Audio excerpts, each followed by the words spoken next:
It's time. It's time. Time for the big giveaway. It's come. Lucky kids with Silver Shamrock masks, gather round to a TV set. Put on your masks. Watch.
Good evening, folks, and welcome back to the Jibber podcast. I'm Kev, and tonight we're diving straight into the Halloween marathon with a double Jay, feature.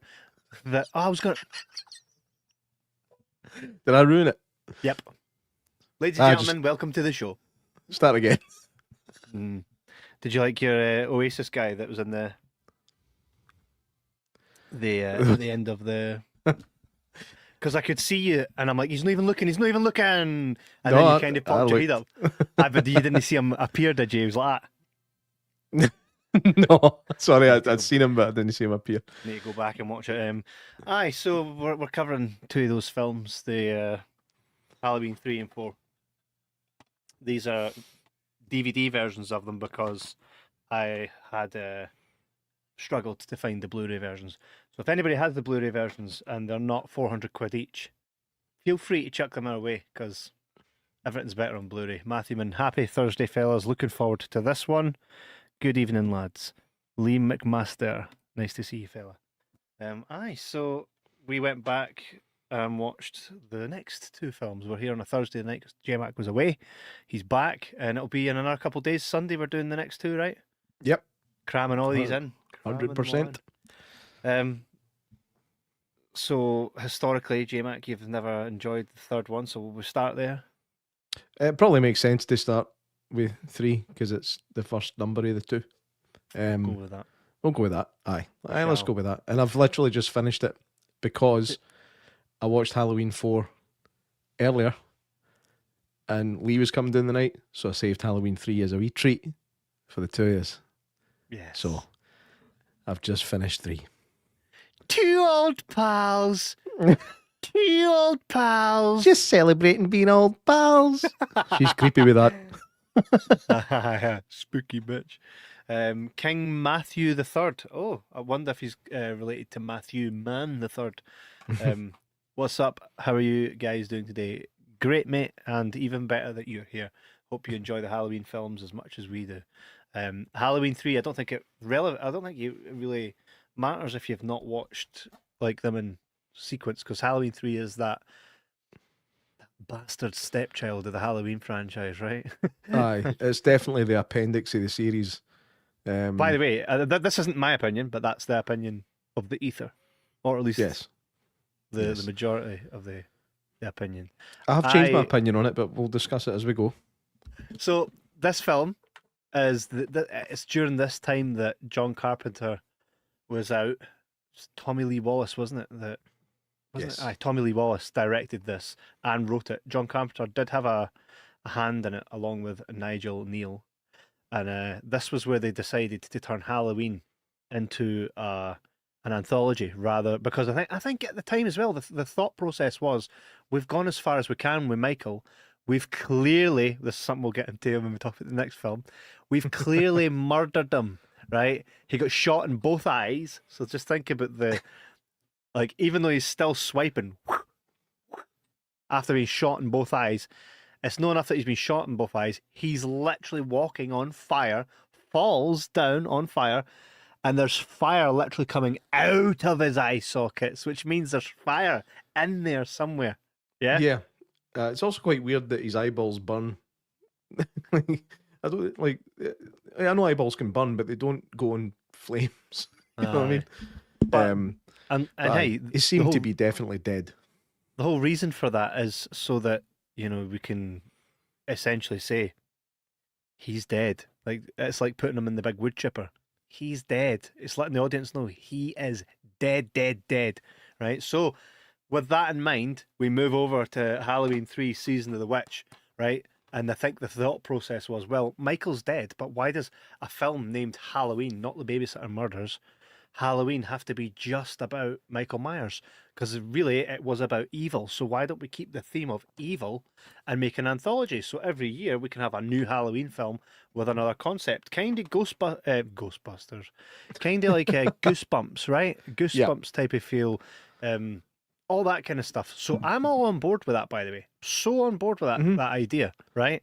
And I want to just say this. When I was growing up, like it was this film and like the two that followed, right? But mainly 4 and 5 that I grew up on. So like I say, I grew up as Danielle Harris was, you know, the final girl for me, and not Laurie Strode. Okay. Mm-hmm. It was only later I was like, oh, okay, because this was, you know, sometimes you're like, yeah, I just didn't have that videotape in my house. I had this one in my house. I remember looking at that being like, right? And the thing is, whilst Mate, was that one of your wins? shouting on the Doug. I'm about to put my mask on. So great there. There was a great co-host there. Here, stop what you're talking about there. Is that one of your kids in the back, Kev? In case nobody saw it. Eh? No, it was pretty evident. I was just making sure the place wasn't haunted. I mean, Well, anything's possible, man. you might hear a helicopter in my background at some point. There's been one chopping about a few times a night, and it sounds like it's flying really low. Something must have happened. I'll need to check the local community page. Oh, I've noticed the helicopters. Does anybody know what's happening? I love the folk that just go in and make up random shit. Have you seen that? Sometimes. Like, folk like, oh, so somebody got stabbed at the burn. Nobody got stabbed anyway. Turns out a dog went missing that Aye. they found at the local Nisa, being fed by a hobo. Okay. So this was the VHS that I had growing up, so it terrified me. And then I was like, so I watched that always growing up. So I'd always heard from everybody that had watched the third one, oh, don't watch the third one. That was pish. So by the time I got to the third one, I had all this expectation of it being terrible. It doesn't look like, when you look at it, like, this is obviously how I bought it, right? With this cover, everything. And when I got into it, I was like, right, I don't know what I'm expecting here. But the minute I watched it, I'm going to say, I loved it back then. Still love it now. It has its issues, which I'm sure you're going to bring up, J-Mac. Over to you. I'm not going to start with the issues. I like to start with the positives. Well, all I'm going to do really is sing its praises, right? And acknowledge its faults. So we'll maybe let you kind of open this bottle, because you're coming at it from a rewatching after really hating it. Mm-hmm. The kills are pretty good in this one. I mean, you've got heads getting ripped off, you've got faces getting broken for inside the eye sockets, you've got fucking laser beams going into mouths. That's what it got to be mental there, but the effects were cool, like especially for the time. It was really quite quite icky. And I was quite impressed with some of the kills. There was some kind of off-screen ones that just seemed like money savers. You know what I mean? We'll drill into your head. We've run out of money. I'll film it from behind the table then. Stuff like that. But no, I was quite impressed with some of the kills. The premise of it, trying to make sense of it for the first hour. I'm just like, what is actually going on here? Probably a deliberate thing. You're probably not meant to really know what's going on. You just know there's something going on with this factory and these masks. You just don't know what. And then it gets revealed, obviously. And I have changed my opinion on it. I hated it before. I fucking hate it even more now. Having just watched it. Although it was kind of almost in the so bad it's good for me. And you obviously you're going to disagree. I can tell by the subtle wee hint you gave in your face. Well, let's put it on the chalkboard here, right? So this movie, take away, right? Answer yes or no to this. Are you just disliking Halloween 3 because it's a Halloween film? Does it play a part? No, I think it probably used to. But If you let go of that.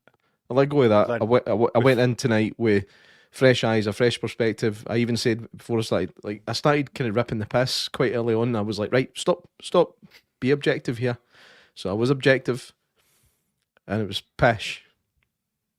It was, and if Nards thinks he can come on here and say I watched it wrong, he's just lying. I never watched it wrong.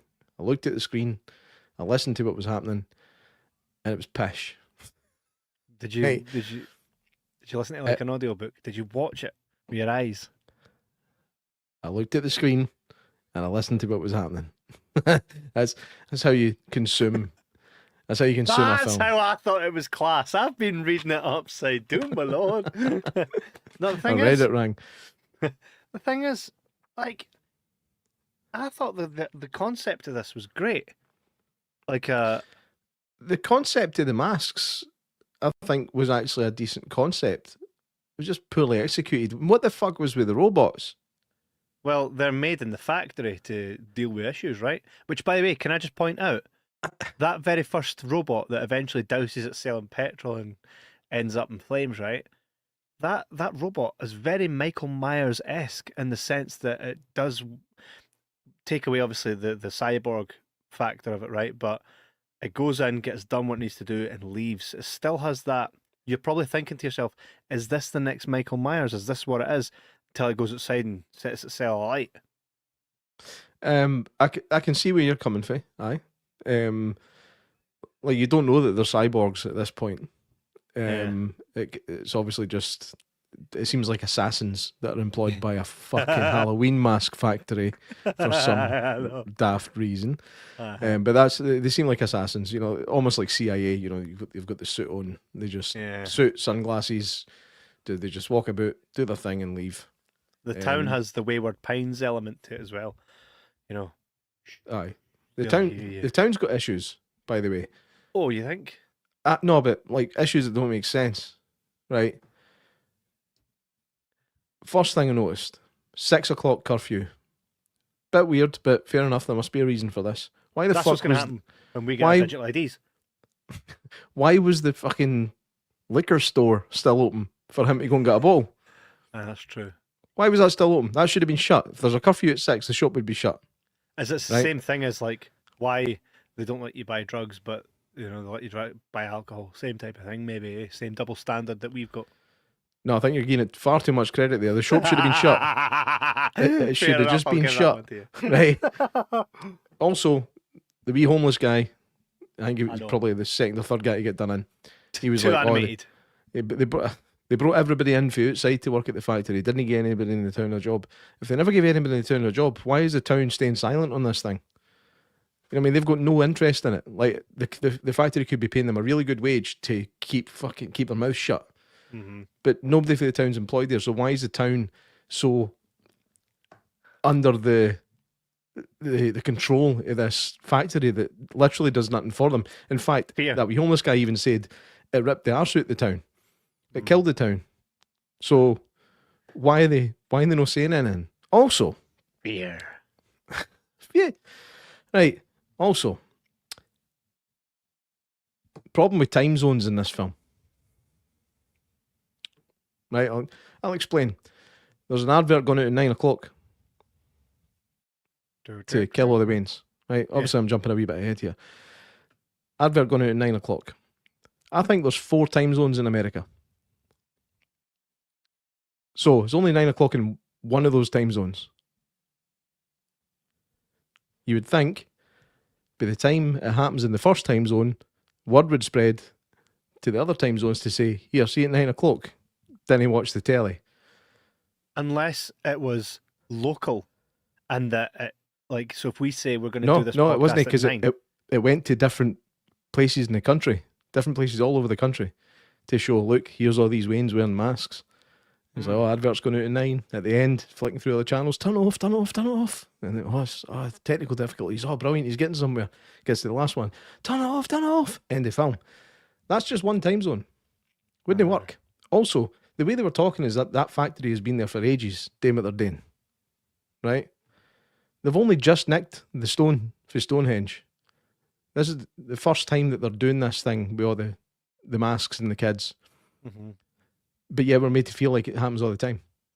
Well, Pick maybe one. the last thing that they were doing was making androids that run about ripping your head off or poking your eyeballs out, and that's why everybody's scared.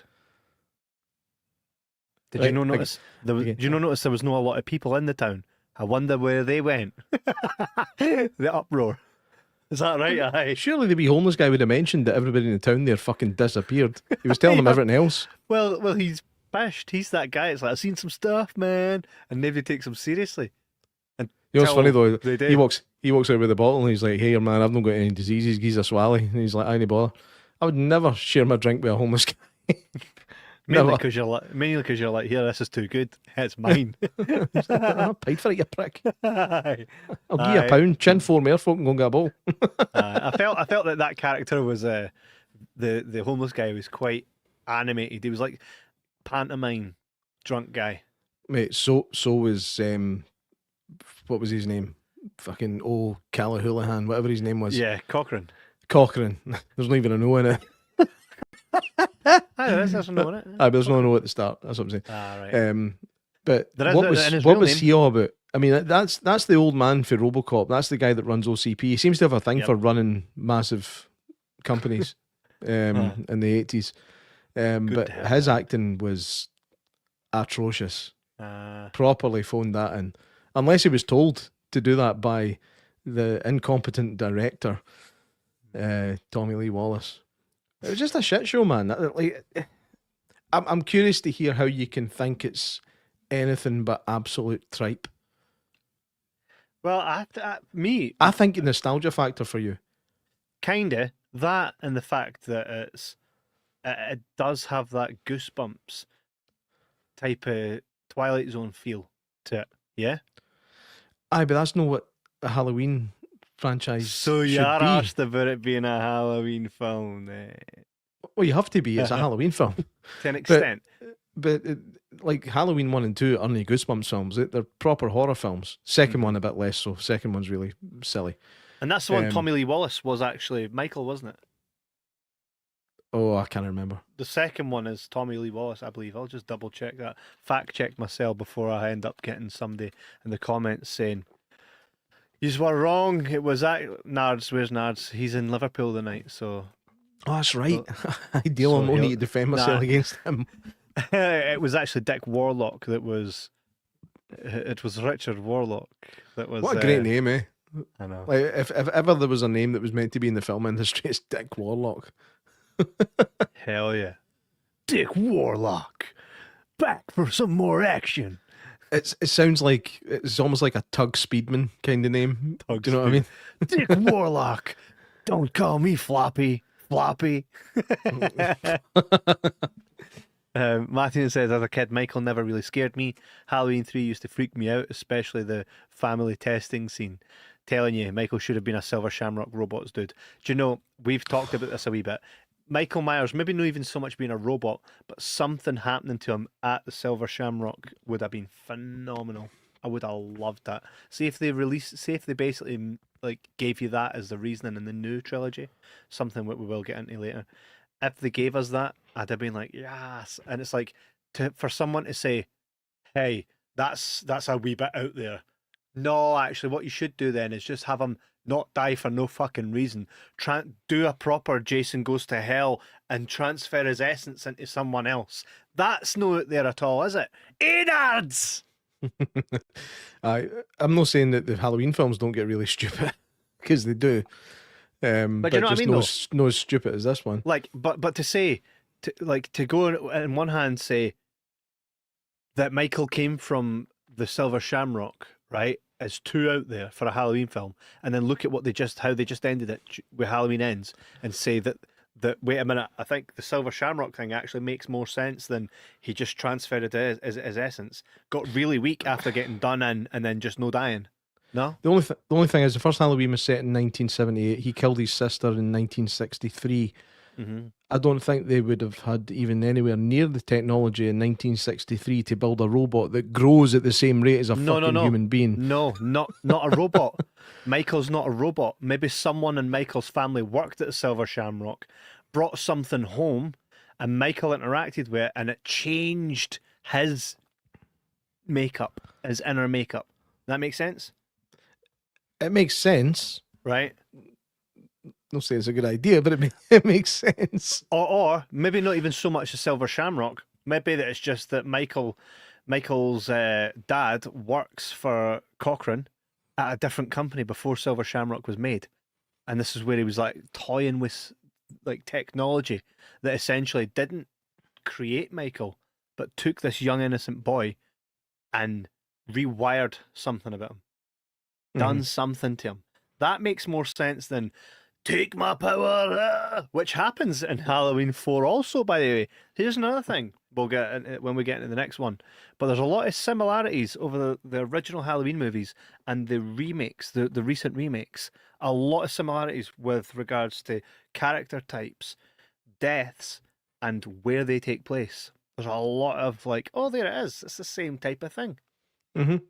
You know? Which, in a way, I'm happy with. I don't think that's a bad thing. Aye. I mean, that's obviously the Michael Myers side of things. Bringing it back to Halloween 3, is this doctor character, the main character, is he meant to be married, separated, divorced? Separated. So right, okay. So that kind of takes a wee bit of a kind of bugbear I had about it. How are you supposed Dr. to... Chalice. Dr. Charmer. He was a dirty bastard, wasn't he? Mate, can I just... I'm pitching it to you, right? So, Dr. Chalice sees a guy, right? He gets his eyeballs squashed out, and the daughter comes, and she's like, what happened to my dad? I worked in this dodgy factory. So they travel, right? She's like young enough to be his daughter. They travel to this town to then be like, yo, we're going to find out what happened to your dad. Do you want to sleep? You want me to sleep in my car? No, it's fine. You can sleep in here. You know, like... He's like, I don't mind sleeping in the car. It's better than the floor. Nah, I mean, where do you want to sleep? You're getting it. You just seen his tash go up at one side. Mate. You know where I'd like to sleep, and that is it. They're proper getting on. He's investigating what happened to your dad. He knew, like, he's your dad's age, and there was no build. There was no chemistry between them whatsoever. It was just no. Yeah. All of a sudden, you're getting pumped in. That's it. Wait a minute. Did Chalice be like, here, I'm from the year fucking whatever, and I cannot die unless I get my head cut off. Hold on, you're getting pumped now. Definite similarities to other terrible sequels right there. That needs to be a t-shirt, mate. Well, you're getting pumped now. Mate, we need to find a segment in most films that we watch for like the 80s, the 60s, 70s, right? And just have it the you're getting pumped the new segment, right? Which is basically like no lead up, no chemistry, makes no sense, but it happens, right? Please, anybody watching or listening, that tell us your favourite you're getting pumped the new scenes that you watch growing up. Just where sex happens for no good reason whatsoever. No build Also, he waits until they've done a fair bit of stuff before asking her how old she was. I know. Did you notice that? Right. Aye, wee bit creepy. The guy's not doing anything for Tash, he's like. He still fucking sponsors that Tash as we speak. Oh, does he? Has he still got that Tash? The thing is, he looks as old as he always did. He's one of those guys like Christopher Lloyd that's always just looked old. Aye. And next week on the show will be Tom Atkins. And Christopher Lloyd. Tom Atkins was a proper mad shagger in this. Wasn't he? Aye, but it was like, even like at the start with the nurse saying, I should have married you, giving her a wee smack in the arse and that. And, like, that was tolerated back then. As soon as he did that, I turned to Mel and Lee, and I was like, that guy needs to do a course. He needs to do a course. He needs some e-learning. Mate, that from now on, that's going to be code, right? See, when we encounter someone like that in a film, we're just going to say he needs some e-learning. Okay. Oh man, that's so good. That is so good. Aye, but also the nurse has to go on a course to learn how to be offended by that stuff as well, because she was like, "Oh, loving it." No good, no good time. I know. I would talk about the men and how they were out of order, but yeah, like learn to say no. Like, I'm not even going to. But that was most definitely no chemistry. It reminds me of the scene in Samurai Cop. Do you like what you see? Would you like to spend some time with me? Yeah. And then that's it. You know what I mean? Just right out in area.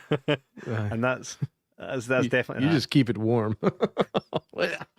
Oh no. Yeah. So I felt as well, like, see if they were going to make two characters get it on. Could we not have them like closer in age? Could Daniel Chalice not be like a younger protagonist? Aye, it was just a wee bit creepy. You know what I mean? Or at least let them like foreshadow it, like show a spark. No, just where you want to sleep. In here, get out of here. Wait, how many jump scares were in this film? I don't think there were many jump scares. No, there was hunters. None of them worked. That's why then. That's a big problem, man. When you're relying on jump scares, they need to work, and they just never did. I was taking the piss. Like every time there was a jump scare, like somebody, like one of the fucking robots would appear, you'd get that mad sound effect that's supposed to give you a jump. I would wait about 3 seconds and go, ah! Well, the thing is, it was too goosebumpsy. It was poor, man.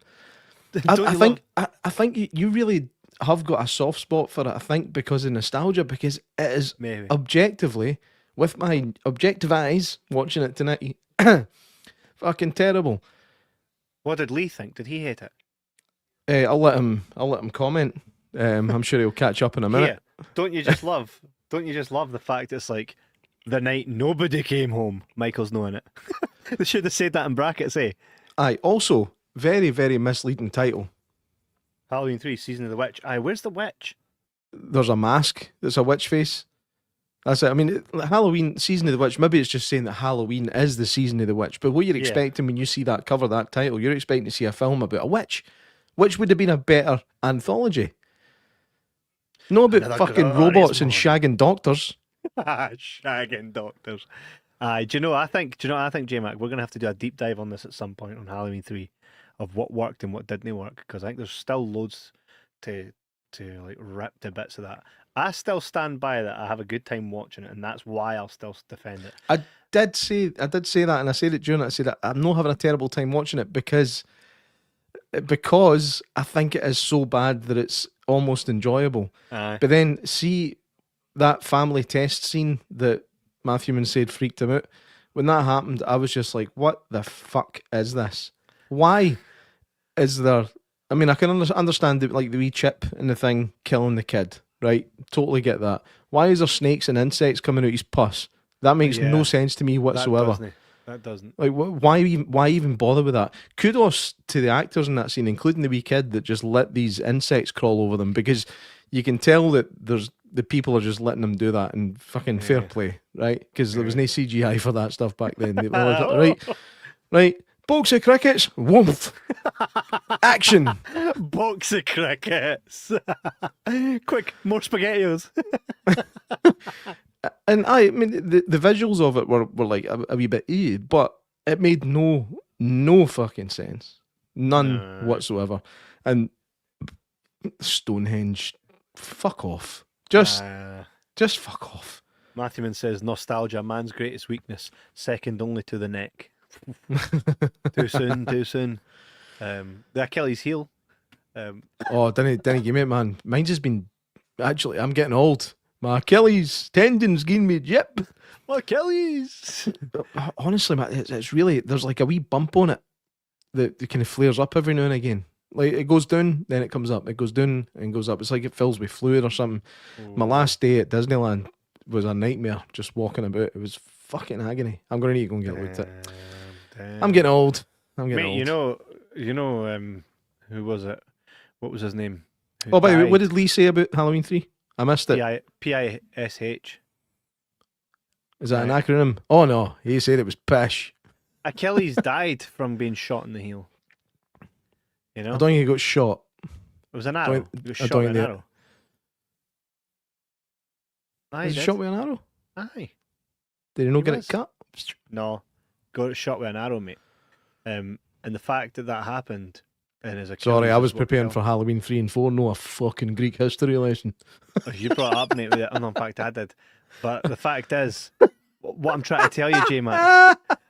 What? You brought it up? No, I did. No, I did actually. The reason I wanted to tell you that is be careful when you go to doctors because if they explode this thing in your Achilles, that could be the end of J-Mac. And I didn't want to see it at the bottom of the sea, but I didn't want to see you deed for a sore knee either. What do you mean? The Achilles. Anyway, Halloween 4. Nah, no, it's not on your knee. I tried to make it rhyme. So, the bottom line is that Halloween 3 was poorly received at the time and is since getting a wee bit more love. In fact, I think the IMDb, look at that fucking image. Go back. That is a perfect way to describe this film. Nah. The masks Look were at that. cool. So iconic, man. The masks were cool. That woman on the left, fucking nightmare. Look Um, at this, man. Look at her, man. Loving it. What's she so enamoured with? It's just a business. It's an old businessman. She's looking at him like she's wanting to bury his old wrinkly kids. No, that's her there. Aye. She's quite pretty though. What was funny though, after she got her head knocked off at the end, she gave her own she gave her own arse a wee look. She was like, she's lying face down next to herself. She's like, that's not a bad arse by the way. Yeah, that wee guy that brought him in. You know, they say do good things. I saw him, and I just brought him here to get him some help. You know, I thought he was quite funny. I quite liked I him. also thought with this being an early 80s horror film, he was going to die. He did not. Die pissing against a tree or something like that. Usual man. Hey, who out there? Whoosh. Who Didn't that happen. new phone? But I think that you've got a soft spot for it, and I think, like I said already, I think a lot of that's to do with nostalgia. And I think that's fine. That's fine because there are a lot of films that are really quite bad films that I love because I grew up with them. Masters of the Universe with Dolph Lundgren, objectively fucking terrible. But I love it. Oh, Flash is doesn't he do anything in the film, Bargo? so I can understand your feelings towards it, but as a film reviewer, you have to be able to look at it and go, do you know what? It's pish, but I like it. Yeah, okay. That's fair. I accept, but still love it. Here, by the way, I've been looking forward to talking about this for ages. Halloween 4. He's back! He's back with a different mask, but he's back! Aye, he's back with a cheaper, shittier looking mask that for some reason at some point in the film's got blonde hair. Here, Halloween 4. The Return of Michael Myers. Well, Halloween 3 was a big pile of dog shit, according to everybody. So what we'll do, we'll bring back Michael Myers. And the idea initially is that... Michael Myers, sorry, Halloween 4, The Return of Revenue. Here, by the way, so this film was written in 11 days. Halloween 4. 11 days. 11 days. So what happened was the writer, his name is... Danny Lispicius, right? And I'll go with that. obviously Larry Ratner and Benjamin Ruffner. Obviously. Right? Benjamin Ruffner. Well, this before the writer's strike started, they had 11 days, and Erwin Yablans was like, "We need this film before the writer's strike." So the writer locked himself in a room for 11 days and was like, "Right." So we're going to explore that a wee bit, okay? Okay, Michael Myers is back. One thing I love about this is they acknowledge our thoughts. They don't explain them, but they acknowledge. For example, didn't he die in the fire? No. How no? No. Don't know. Correct. Also, he's back. Michael's back. He's going to go kill his niece. Hey, isn't he not been in there for like 10 years? He doesn't even know she exists. Trust me. Okay. That's it. That's it. That's it. How did Michael know she existed? I think it was actually because of the conversation in the back of the ambulance at the beginning. Somebody in the ambulance mentions that he's got a niece, and that's when you see his hand going, oh yeah, somebody else to murder, man. So it does. I never So actually that picked part up of on it that. was explained. Oh. Very haphazardly, but that part was definitely explained. But Michael knows where to find her, right? Haddonfield. Know what she looked like? No. He'll just know though, right? Didn't die in the fire, only shows a wee burnt hand. Same as fucking Loomis. mental heat pleasance. Aye. Do you know like the Rocky IV doctor at the beginning? I don't know if you noticed that it's the same guy for Rocky IV. He's like, Drago averages 1,850 pounds. It's the same guy. I actually thought he was Russian until I seen that film. But he was like, the guy was talking to him to pick up Michael was like, I was expecting to see Dr. Loomis. He's like, nah, Dr. he's Hoffman. Dr. Hoffman. So he's like, I was expecting to see Loomis. He's like, nah. Hopefully he'll either transfer, retire, or die. I'm like, that's a bit fucking harsh, mate. What's he done to you? Like, I know. what's he done? He's clearly a loon. Like that's what people seem to forget about Dr. Loomis. The guy's fucking nuts. Don't get me wrong, he's nuts for a justified reason, but he's objectively fucking mental. Yeah. He is. He's batshit. He's obsessed. Mate. Absolutely obsessed. The way he goes on, like again, I liken him to the guy in the Colonel in Rambo. Just every time he's just there to remind you how bad he is, how you've got no chance. You know what I mean? Shut him 6 times. That was in the that was in 2, but in fact, hang on a minute.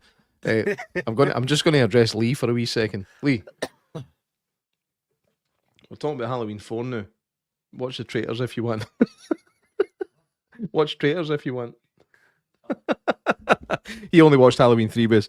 Yeah, Halloween 4 was actually quite fun. You know, the mask, obviously, the reason the mask changed is because after Halloween 2, they thought they weren't doing it with Michael ever again. So they actually lost the original mask.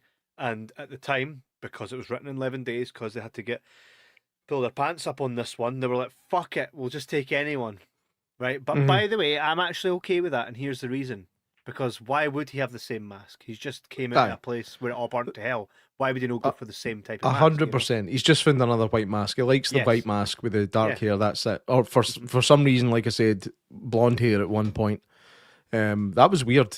I think I can't remember what the issue was. There was some kind of issue with the mask where they had to get this shot, and they only had a blonde version of it.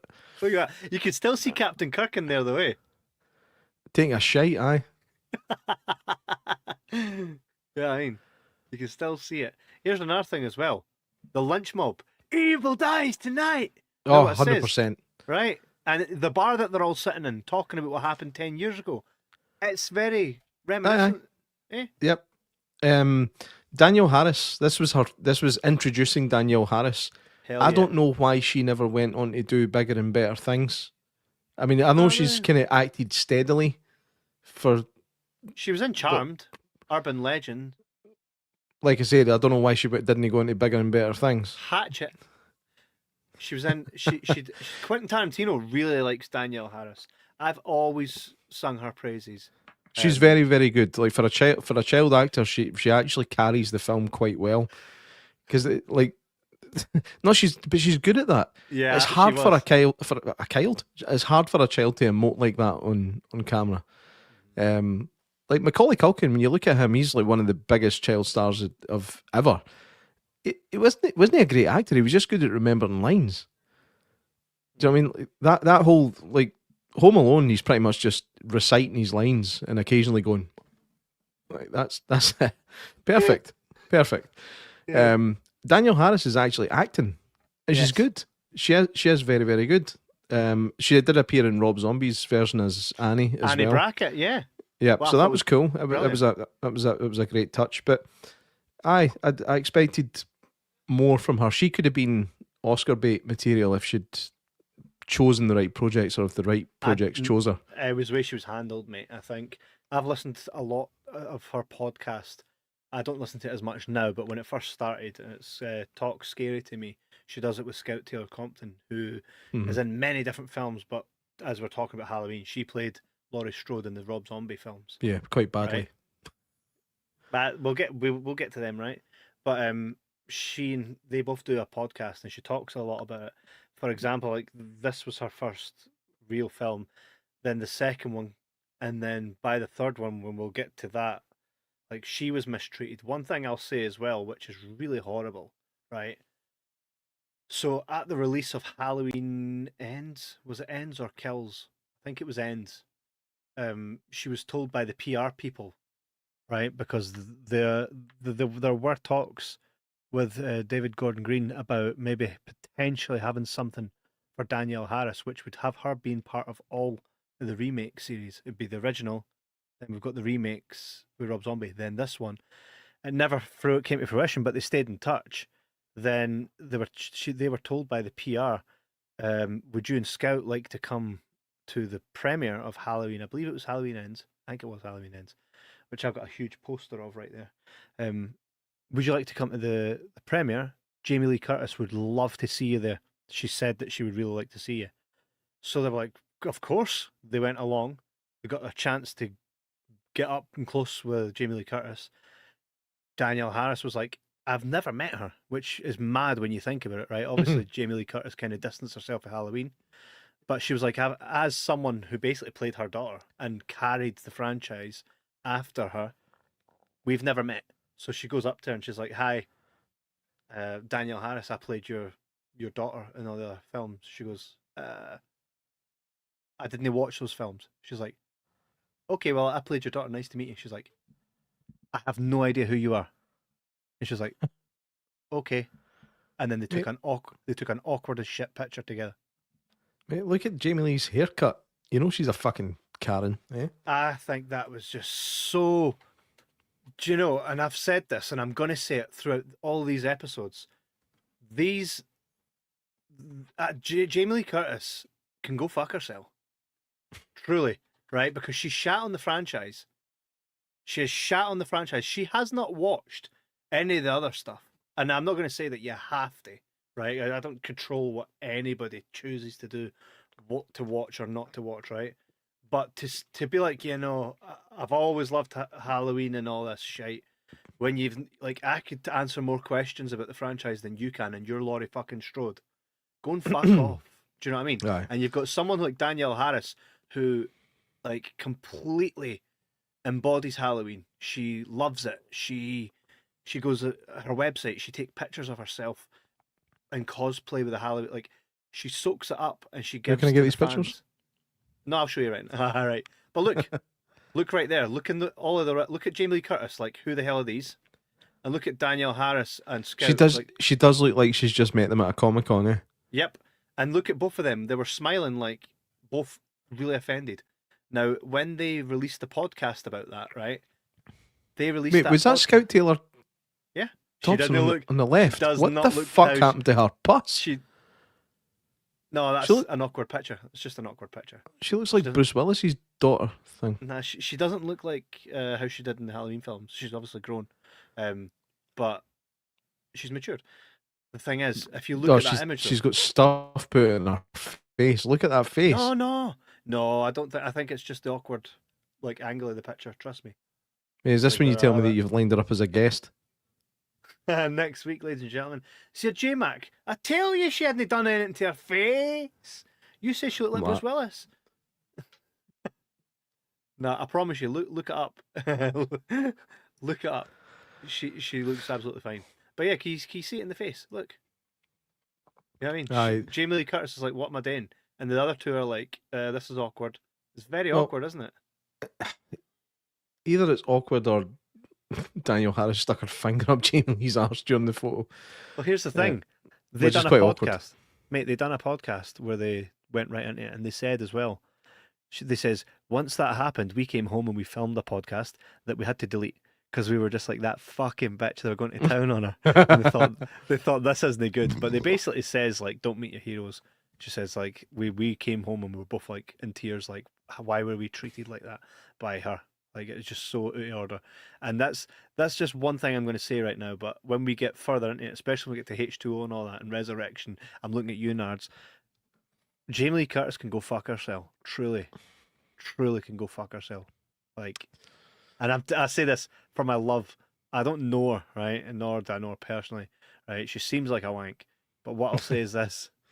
I just don't appreciate how for many years she shat on the franchise, looked down on it, distance herself. I get distancing yourself sometimes in the acting space, but just to look at it like it's, you know, something you done that you weren't proud of, to then be like, oh well, it's just rejuvenated my career, leading me to roles that then got me an Oscar. Oh, I've always loved Halloween.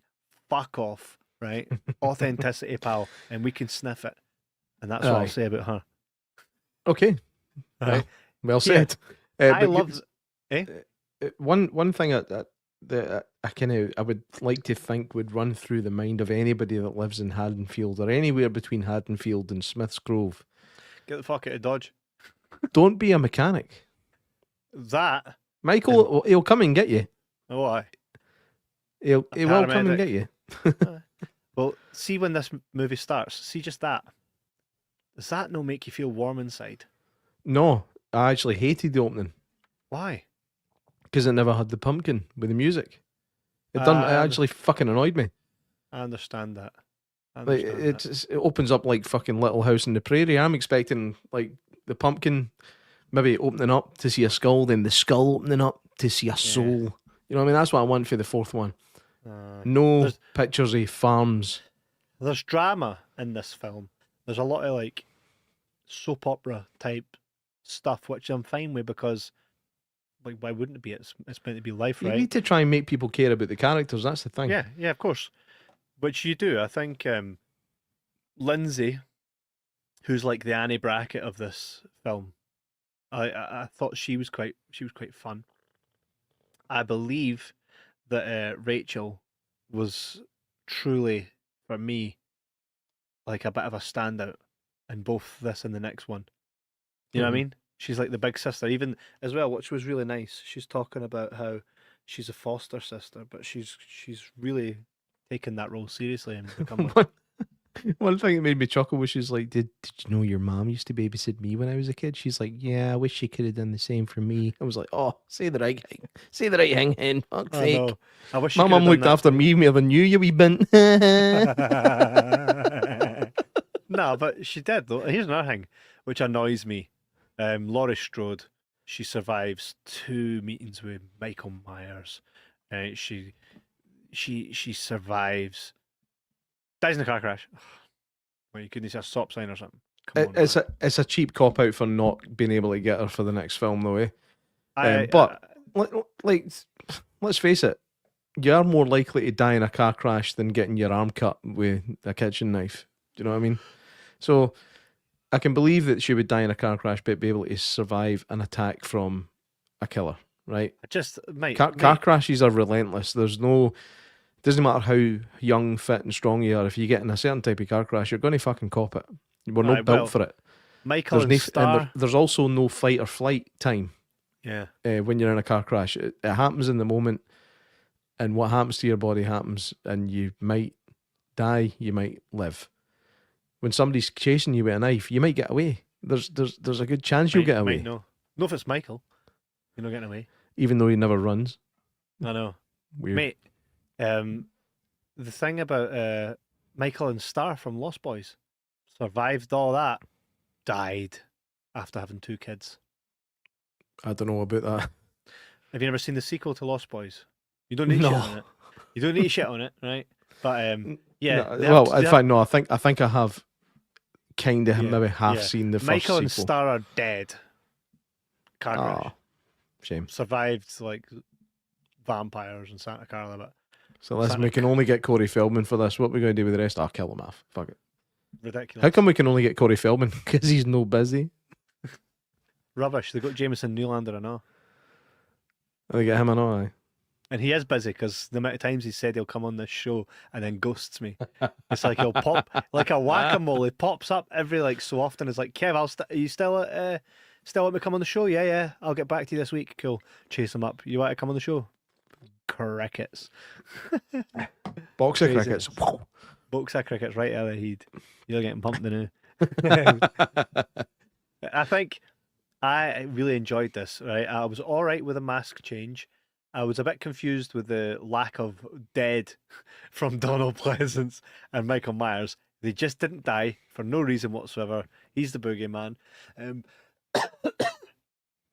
I like the Dawson's Creek type of, he's my boyfriend. Well, he's no anymore.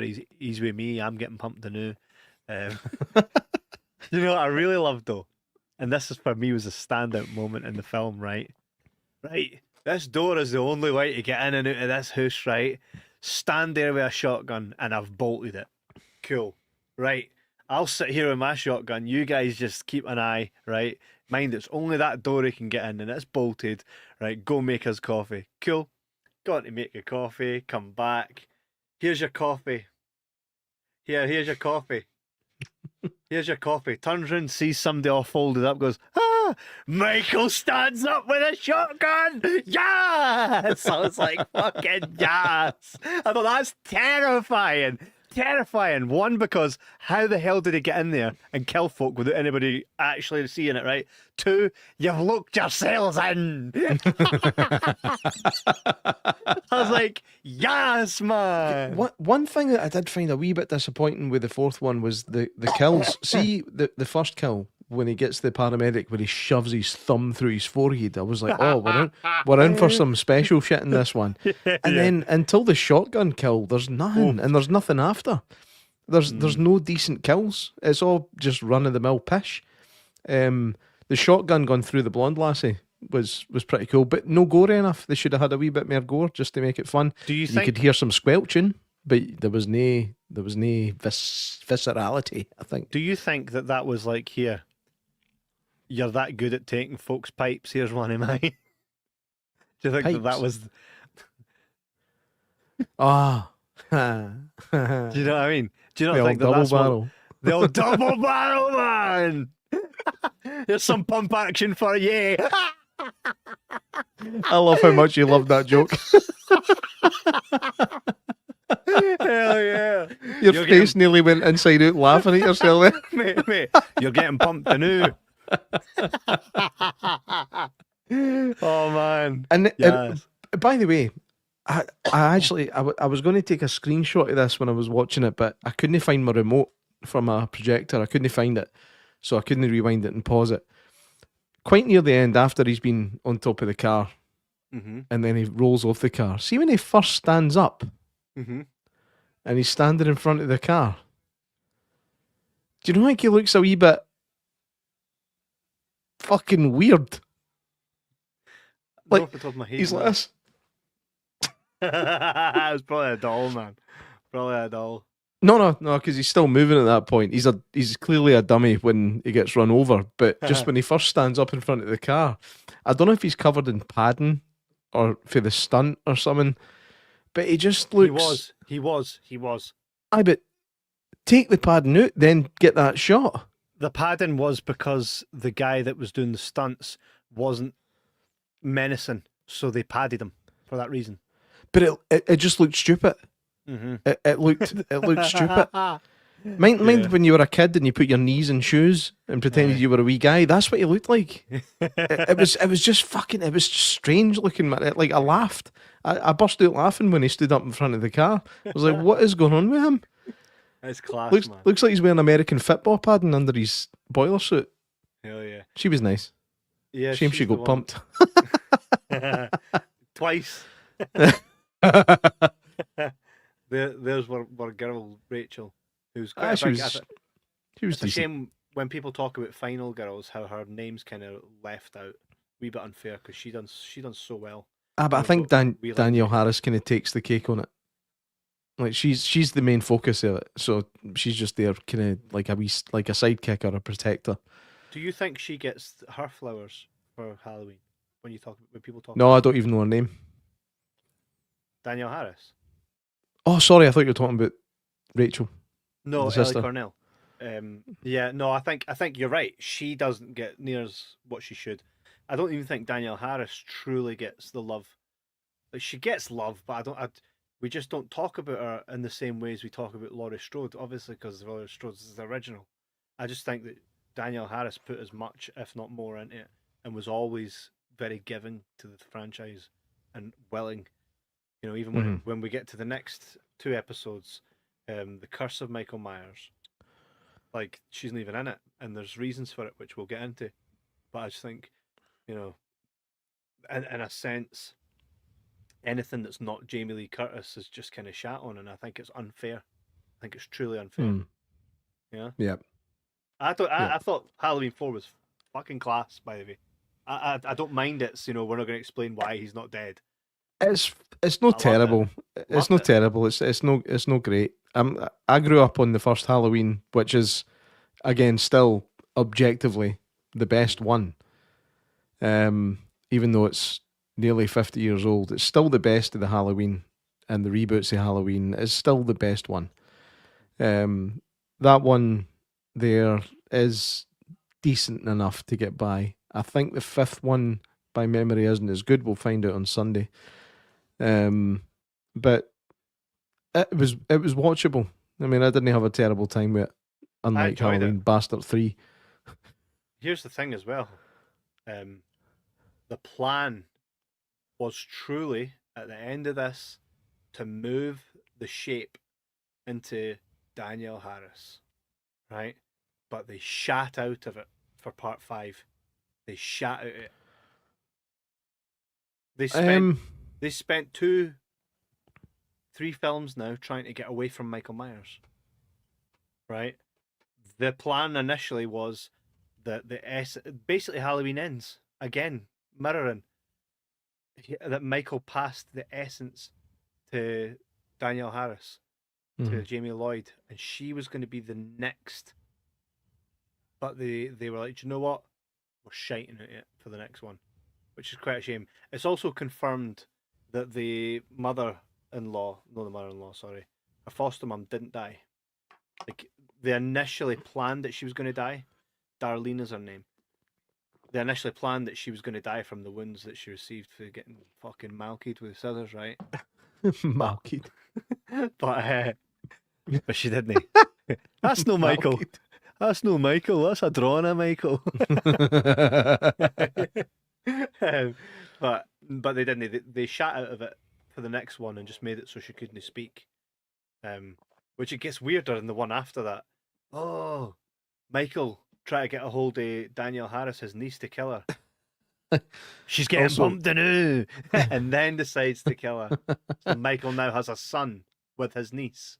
What's Yeah, 'cause funny, that's- again, when we come to Halloween 6, is the fact that Paul Rudd stars in it, and he's awful. Like he cannot act worth a fuck.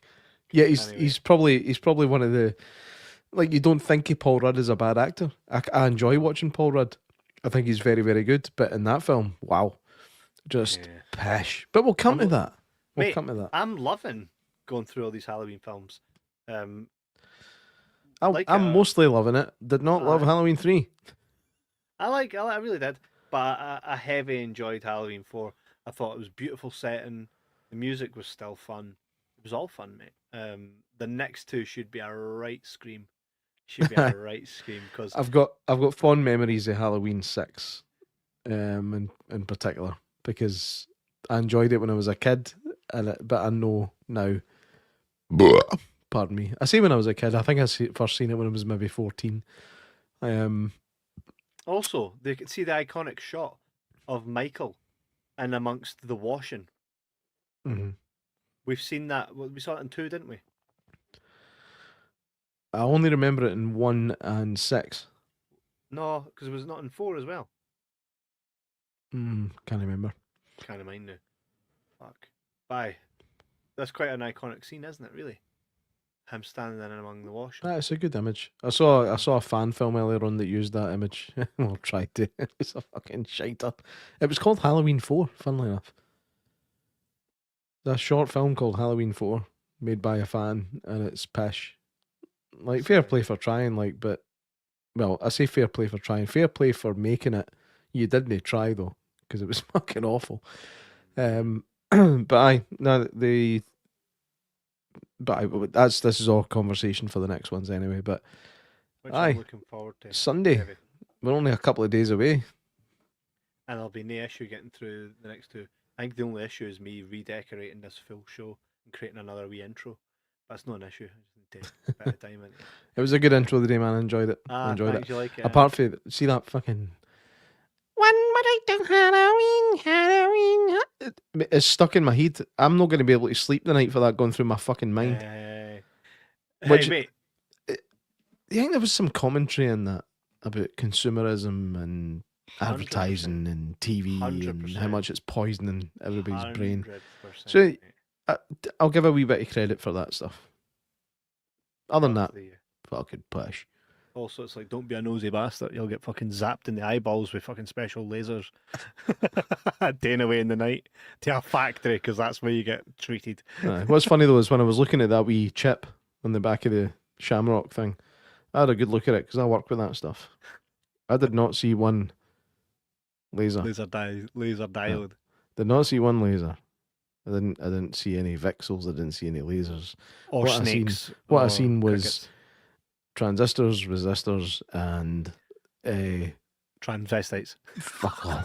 Fuck all else. Kevin said that, no me. The views and opinions of the show are purely Kevin's. See Donald Pleasance at the very end. No! What was that all about? It's like give him a take two. Just give him a take two. He's going, no, with this weird, like, overly English accent that doesn't exist anywhere, even in England. No. And then, even if you look at his face as well, it's like that thing. It's like, can you try and like just squeeze your face till a fucking blood vessel pops? He's just like, like what? What's funny is like he just first instinct gonna shoot this wee bitch.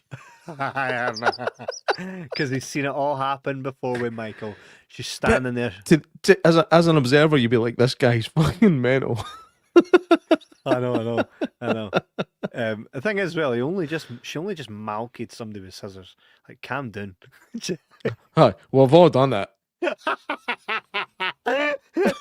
Is this your first malky?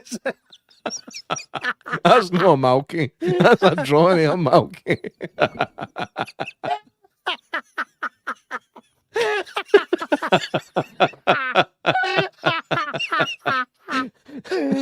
That's a drawing of a malky. It's not a malky, Tom. A drawing of a malky. I'm just laughing at you. It takes 8 years to get to this type of pattern, man. A drawing of a malky.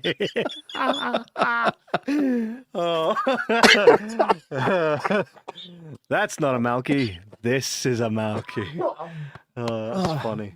That's funny. Both of us sitting here sounding like Donald Pleasance, but laughing. I mean, if you want a good visual representation of what it would look like if he was having a good laugh, look no fucking further, man. Both dying like. So I look forward to next week where we'll chat about Michael being back, but kind of like off the rails. Like we'll get to it. I think 5 was fun, and then because at the end of this he got shot to hell by the evil dies tonight mob. Falls through a wee thing. Do you know as well what I love as well about it? As I shot him 6 times, and he's like, he knew he wasn't dead. You see him get shot so many times, and then he falls through a trap door, and that's it. We can all sleep well now. He's dead. Did you go find the body or anything like that? No. Knowing what you know, Donald Pleasance, of everything, you're still just going to say that he's dead after you watched him burn, and you shot him 6 times, and you see him fall through a trap door after being shot, and you're like, well, we can all sleep now. It's great fun watching horror films with adult brains in it. Just like, that wouldn't happen.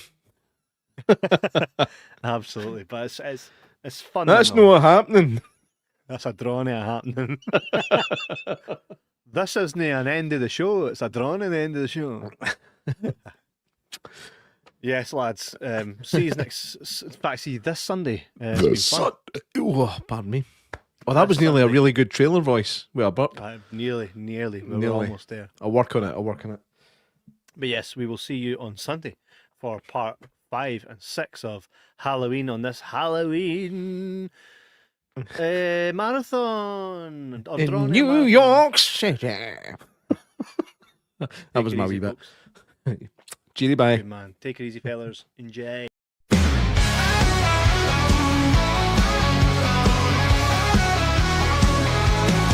Kevin on the mic, sharp like a blade.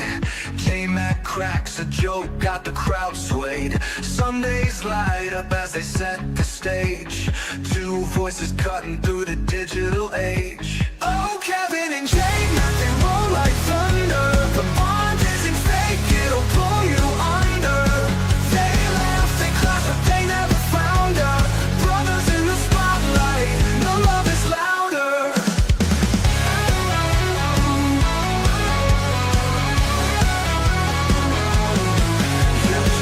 And loyal week after week. She laughs till her ribs ache, the jokes that they speak. Matthew Min drops his takes, always on point. The podcast rolls smooth to Kings on the joint.